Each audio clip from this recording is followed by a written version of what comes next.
अर्जावर आक्षेप घेतल्याने उमेदवाराला शिवीगाळ माजलगावात घरासमोर धुडगूस 15 जणांवर गुन्हा दाखल नगरपालिकेचे वातावरण तापायला सुरुवात झाली तसे तणावाचे प्रसंग वाढत आहेत।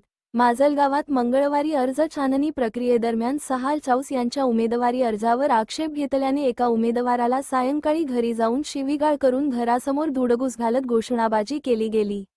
या प्रकरणी सुमारे 15 जणांविरोधात गुन्हा नोंद करण्यात आला आहे। शेख तौफिक अब्दुल सत्तार जुना बाजार माजलगाव यांनी याबाबत तक्रार दिली।